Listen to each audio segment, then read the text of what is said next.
Programme में एक बार फिर खुशामदीद है। बात हो रही थी बलूचिस्तान में सैलाबी सूरत हाल, उसके बाद इमदादी कार्रवाइयों का सिलसिला जारी है और बारिशें चूँकि बहुत ज़्यादा हुई, सैलाबी ट्रेला उसने बहुत मुतासिर किया बलूचिस्तान के इलाकों को, गाँव देहातों को, और माली और जानी नुकसान हुआ है। इस पर मज़ीद बात करेंगे। ख़ास तौर पे लसबेला की जो सूरत हाल है बड़ी तशवीशनाक है, और न सिर्फ लसबेला, तमाम जो बलूचिस्तान के डिवीजन्स हैं वो बुरी तरह मुतासिर हुए हैं। वहाँ पे इमदादी कार्रवाइयों का सिलसिला भी जारी है। कुछ इलाके हैं, दूर दराज के इलाके हैं, वहाँ पे दुश्वारियाँ भी पेश आ रही हैं। ISPR के मुताबिक वहाँ पे पाक फ़ौज के जवान जो हैं वो बजरिया हेली और दूसरी जो ज़मीनी फ़ोर्स है उसके ज़रिए कोशिश कर रहे हैं लोगों को रेस्क्यू कर सकें, और भरपूर तरीके से इमदादी कार्रवाइयों का सिलसिला भी जारी है। फवाद लासी साहब ने हमें ज्वाइन किया है लसबेला से, सीनियर सहाफ़ी हैं। लासी साहब, क्या सूरत हाल है लसबेला के हवाले से? हम चूँकि अभी ब्रेक से पहले भी बात कर रहे थे, इमदादी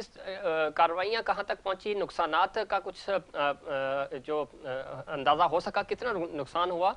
और अब चूँकि कमेटी भी बना दी गई है प्राइम मिनिस्टर साहब की तरफ से, और थोड़ा सा मीडिया भी मुतहर्रिक हुआ है, बलूचिस्तान की आवाज़ बन रहे हैं, बलूचिस्तान की पुकार सुनी जा रही है।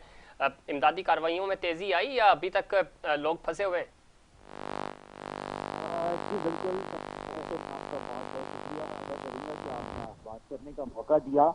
सबसे पहले रेस्क्यू ऑपरेशन की मैं बात करूं तो रेस्क्यू ऑपरेशन जो है वो जारी है, और मानसून की जो बारिश है उसमें जो है वो ना सिर्फ बलूचिस्तान के दीगर अजला के साथ साथ लसबेला में जो जी जी तो ज्यादा जो हमारे इलाके और बेला है, अभी भी जो है वो हमें इतलात मौसूल हो रही हैं कि कई लोग जो है वो जो सैलाब की जद में है। और अगर रेस्क्यू ऑपरेशन की बात करें तो पाकिस्तान आर्मी के जो है वो हेलीकॉप्टर जो है वो रेस्क्यू के जो है वो अमल में मसरूफ़ अमल हैं, जबकि जिला इंतजामिया की जानिब ऑपरेशन किया जा रहा है और मुसलसल जो है वो लोगों से कोऑर्डिनेशन करके उनको जो है वो रेस्क्यू किया जा रहा है। और अगर मैं बात करूँ यहाँ पर मवासलात की, तो सिंध को जो बलूचिस्तान से मिलाने वाली जो हब नदी पुल है वो भी नदी के जो सैलाबी जो पानी है उसके रेले में जो है वो बह गई है। और दूसरी जानब जो है वो जिले के मुख्तलिफ मकामात पर भी जो है वो महल आरती की इशारा भी जो है वो शदीद मुतासिर हो गई बारिश में। सही है फवाद, बहुत शुक्रिया आपका, आप अपडेट कर रहे थे। खासतौर पर लसबेला का बता रहे थे कि बहुत बुरी तरह मुतासिर है और ज़मीनी राब्ता मुनक़ता हुआ है, कम्युनिकेशन का प्रॉब्लम है वहाँ पे, और अद्वियात की शॉर्टेज है, खाने पीने की चीज़ों की शॉर्टेज है, और वो लोग जो इमदादी कार्रवाइयों में मसरूफ़ हैं और वो NGOs जो काम करना चाह रही हैं, और ख़ासतौर पे कराची, लाहौर, इस्लामाबाद के वो लोग, और कराची चूँकि लसबेला से करीब पड़ता है, और फौरी तौर पे हमारी भी तमाम देखने वालों से और मुहैया आज़ाद से गुजारिश है, NGOs से गुजारिश है कि वो बलूचिस्तान के अवाम की मदद को पहुँचें, और ये वक्त है एक कौम बनने का और बलूचिस्तान के अवाम का साथ देने का। इस सैलाबी सूरत हाल पे और इस चीज़ों से बचने के लिए इसका हल क्या है, इस पे बात करेंगे। डॉक्टर हुसैन साहब, किस तरह देखते हैं, हमने वे फॉरवर्ड क्या है? बड़ी हम बात करते हैं चीज़ों पे, प्लान नहीं है वो तो हमें नज़र आ रहा है, कहाँ सिस्टम हमारा फेल हो जाता है? क्यों हम ये तमाम चीज़ें हमें पता होती हैं और वो बलूचिस्तान है जो पानी की बूंद बूंद को तरसता है, जब बारिशें होती हैं तो वो पानी ना तो हम उसका ज़हीरा कर सकते हैं और बल्कि वही वबाले जान बन जाता है बलूचिस्तान के अवाम के लिए।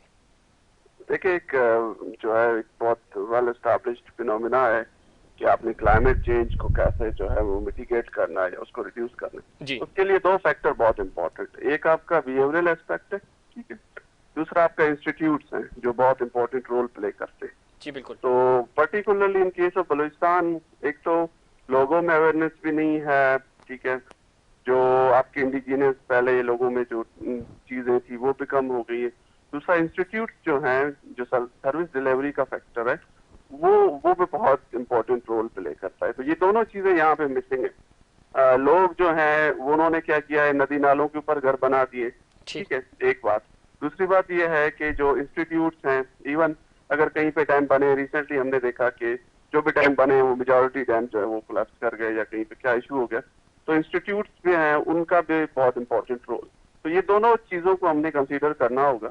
अगर आप नदी नालों के ऊपर जो है वो घर बनाएंगे तो डेफिनेटली जब भी बारिश होगी तो पानी तो आएगा, और पानी आके आपको और आपके बाल बच्चों को या माल मवेशियों को बाहर चले जाएगा। तो ये इन दोनों फैक्टर्स पे काम करने की जरूरत है, अवेयरनेस की जरूरत है, थ्रू सोशल मीडिया, थ्रू जो है जनरल आप कोई भी अवेयरनेस के सेशन डॉक्टर साहब इस पे थिंक टैंक्स काम भी करते हैं कुछ। हम देखते हैं कि डेवलपमेंट सेक्टर्स की बात करते हैं, बातें बहुत ज़्यादा होती हैं, ऑन पेपर में बात कर रहा हूँ, सेमिनार वर्कशॉप्स भी इसके वाले से होती हैं, लेकिन जब एग्जीक्यूशन की बात होती है, इंतज़ामी, जिस तरह आपने ब्रेक से पहले भी बता रहे थे, चूँकि प्रैक्टिकली मैं और आप तो एक आइडिया फ्लोट कर सकते हैं, उस पर बात कर सकते हैं, उस पर लोगों को अवेयरनेस दे सकते हैं, एग्जीक्यूशन अल्टीमेटली आपकी इंतज़ामिया के पास होती है, आपकी हुकूमत के पास होती है, वहाँ पे मामला उस तरह तेज़ी से एग्जीक्यूट होता नहीं है, तो इनको कैसे सही किया जाए?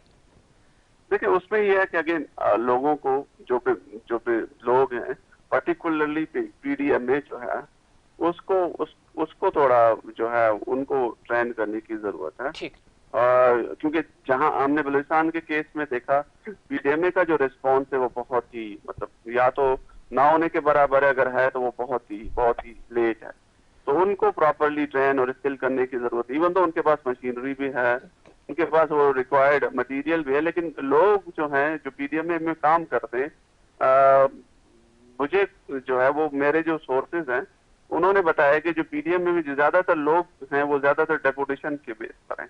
तो अगर आप एक बंदा है जिसको डिजास्टर का कोई एक्सपीरियंस नहीं है, ना ही उसको अंडरस्टैंडिंग है कि डिजास्टर को जो है वो कैसे टैकल किया जाता है, तो बिल्कुल ठीक कह रहे हैं डॉक्टर साहब। और बहुत सारी चीजें इस तरह की भी रिपोर्ट हुई हैं, ज़ाहिर ये मौका नहीं है कि हम इस तरह की बात करें, लेकिन फैक्ट ये है कि वो तो अपनी जॉब पे जाते भी नहीं है, उन्होंने आगे लोग रखे हुए हैं जो उनकी जगह नौकरी करते हैं, वो उनको तनख्वाह दे देते हैं और खुद वो कोयटा, इस्लामाबाद या कराची में बैठ के एंजॉय कर रहे होते हैं अपनी जिंदगी को। डेफिनेटली ये भी एक बहुत बड़ा फैक्टर है। ये भी बहुत मैंने पहले अर्ज किया कि जो इंस्टीट्यूट्स हैं उनका रोल बहुत इंपॉर्टेंट है। बिल्कुल ठीक कह रहे हैं डॉक्टर साहब। मैं आऊँगा आपकी तरफ। किस तरह देखते हैं सलाम, आप एक रवैया ओवरऑल, हम हादसा गुजर जाने के बाद हमें एहसास होता है, पहले तो हम किसी चीज़ को भांपने की कोशिश ही नहीं करते और 10 लोग आपको समझाएं कि ये चीज़ होने वाली है, इसके लिए कुछ इकदाम कर लें बुनियादी से। हम ये नहीं कह रहे कि ज़ाहिर तूफान के सामने खड़े हो जाएं, लेकिन इस डैमेज को कंट्रोल किया जा सकता था, इस पानी को महफूज बनाया जा सकता था, नहीं होता। क्या विल नहीं है हमारी, या हम काम करना ही नहीं चाह रहे, या हमें आइडिया नहीं है कि काम होता कैसे है? जी मोहम्मद ज़फ़ी साहब, जैसे कि कहा जाता है कि जब चिड़िया चुग गई के तो पछतावे का क्या फ़ायदा। हालांकि जो मेन ब्रिज है, जो हब का पुल है मेन, जी कनेक्ट करता है, बिल्कुल इसको 2 साल पहले मेंशन किया गया था, एनएचओ को मेंशन किया गया था। एक छोटी सी बारिश हुई जिसकी वजह से पानी आया, उसकी खस्ता हाली को लोगों ने, वहाँ के सोशल एक्टिविस्ट ने, वहाँ के मकामी लोगों ने, एक बंदे ने बाकायदा वीडियो बनाई थी उसके लिए, उनको तवज्जो मबजूल कराने के लिए। वो देखें ये बड़ा डेंजरस जोन है, इसको अभी से बनाना शुरू, 2 साल पहले की बात, लेकिन किसी की सुनाई नहीं दी गई। लेकिन आज वो पुल है, बीच से जो वो टूट गया मुकम्मल तौर पर। अब बताया गया कि 2 बाइक वाले पे गिर गए, वहाँ उनको भी पानी बहा के ले गया। अच्छा एक ये, और दूसरा जो डिस्ट्रिक्ट खुजदार है, जो इंटीरियर से इनको कनेक्ट करता है, जो वंगू हिल का एरिया है, जो M8 है, जो C-पैक का रूट है हमारा, ठीक, एक RCD है, वो M8 है। M8 को भी बारहा मैंने भी मेंशन किया था, मेरे कुछ सोशल एक्टिविस्ट वहाँ डिस्ट्रिक्ट खुजदार में लोग हैं, उन्होंने भी मेंशन किया, बताया कि भाई NHO को और PDMA को बताया कि भाई ये बड़ा डेंजरस है, इसको सही किया जाए, वहाँ भी एक पुल है इस तरह का खतरा। तो हुआ मसला कहाँ आ रहा है, क्यों सही नहीं किया गया, आपकी नज़र में क्या इशू है क्विकली? सर ये है कि जिस तरह डॉक्टर साहब ने फरमाया कि हाँ इंस्टीट्यूशंस की कमी है, वहाँ अदारों की कुछ कमजोरियाँ हैं, जैसे PDMA है और NHA है। अब NHA के तर्जुमान ने बताया कि नहीं हम अभी इस पर काम करेंगे। अब काम करने का नहीं हो सकता, इतना बड़ा नुकसान। ठीक कह रहे हैं हाजी साहब। किस तरह देखते हैं, देखिए हल क्या है? इश्यूज होते हैं बलूचिस्तान, बदकिस्मती से या तो पानी होता नहीं है, या फिर पानी आता है तो उसी पानी की वजह से नुकसान हो जाता है। हम कहाँ मार खा रहे हैं, क्यों चीज़ें जो है वो बेहतरी की तरफ नहीं जा रहे हैं, और दुनिया आगे निकल गई है, तूफान दुनिया भर में सैलाब आते हैं, चीज़ें आती हैं, लेकिन ये तबाही नहीं होती कि यहाँ तो बुनियादी चीज़ें ही हमारे पास नहीं है लोगों को रेस्क्यू करने के लिए। हाजी साहब, सबसे पहले जो भी मौकमा हो, जो भी चीज़ हो, उसमें चेक एंड बैलेंस लाजमी होती है।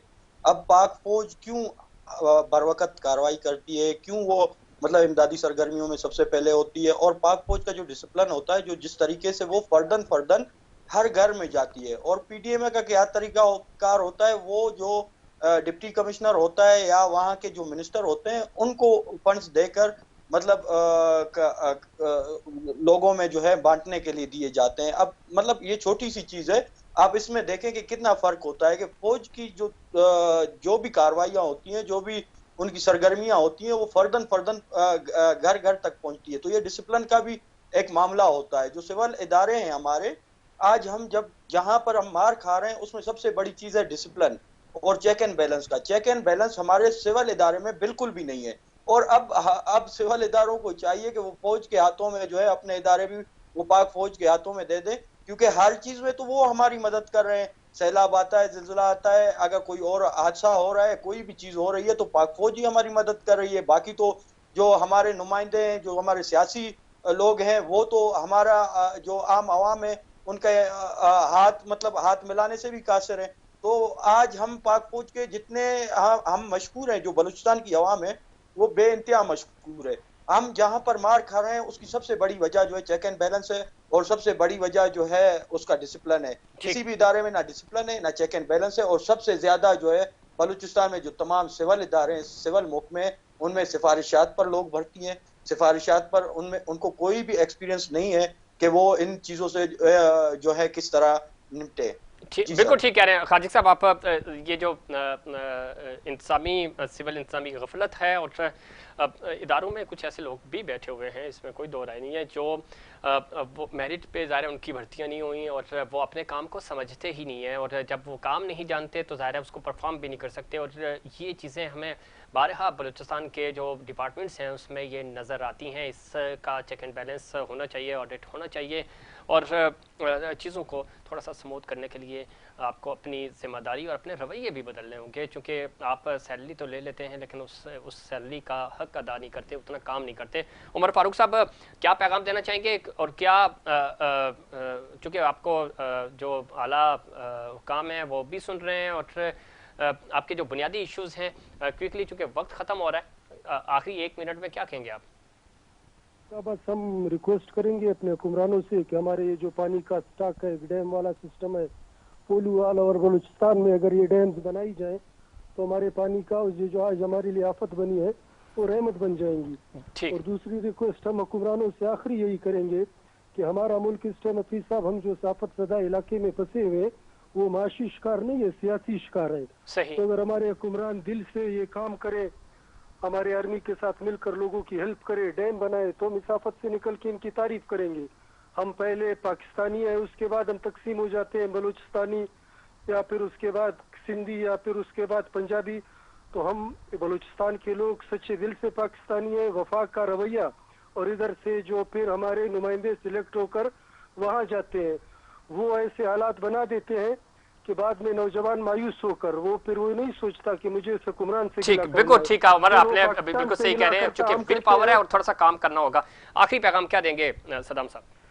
आखिरी पैगाम सर यही कहूँगा आपके इस स्टूडियो और चैनल के थ्रू, कराची जो कि लिंक करता है हक चौकी और लसबेला को, यहाँ अल्हम्दुलिल्लाह बड़े बड़े माशाल्लाह इदारे हैं, फलाही इदारे, समाजी इदारे हैं। वफाकी हमें इमदाद या सूबाई इमदाद या ज़िलाई इमदाद पता नहीं मिले या न मिले, कब मिले, लेकिन मैं कराची के बिलखुसूस मुखय्यर हज़रात से, साहिब सरवत हज़रात से, यहाँ के NGO से, यहाँ के इदारों से, और यहाँ जो फलाही काम करने वाले बड़े बड़े इदारे हैं, सैलानी इंटरनेशनल है, JDC है, और ईदी है, आलमगीर है, और दीगर जो हमारे समाजी तंजीमात हैं, वो आगे बढ़ें अपने मुसलमान भाइयों की। डॉक्टर साहब, आखिरी पैगाम सर आपका?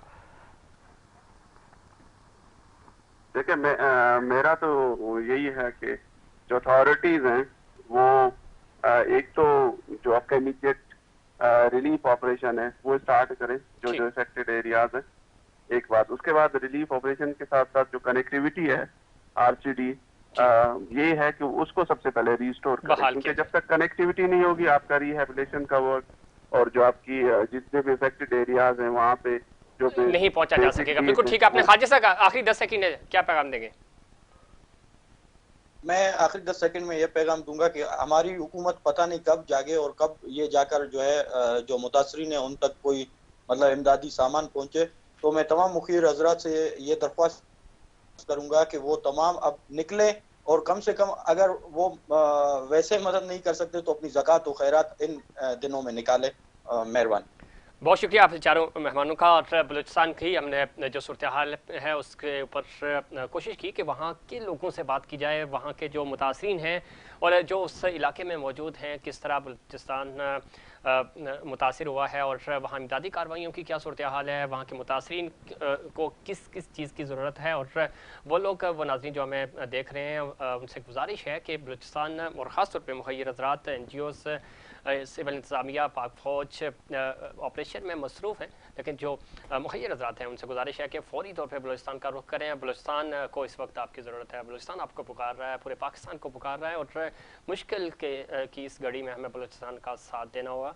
K21 न्यूज़ हमेशा बलूचिस्तान की आवाज़ बनता है, बलूचिस्तान के इश्यूज़ जो हैं वो हम हाईलाइट करते हैं और K21 की इंतज़ामिया और हमारी पूरी टीम हमेशा कोशिश रहती है कि बलूचिस्तान के जो हक़ाइक़ हैं, जो बाकी बुनियादी इश्यूज़ हैं, वो आप तक पहुँचा सके ताकि हुकाम बाला उसके ऊपर नज़रसानी करें और आवाम को रिलीफ मिल सके। नाज़रीन, ये था हमारा आज का प्रोग्राम। उम्मीद करता हूँ दीगर प्रोग्राम्स की तरह आज का प्रोग्राम भी आपको पसंद आएगा मुझे और इनसाइड पाकिस्तान की पूरी टीम को दीजिए इजाज़त। अल्लाह निगहबान।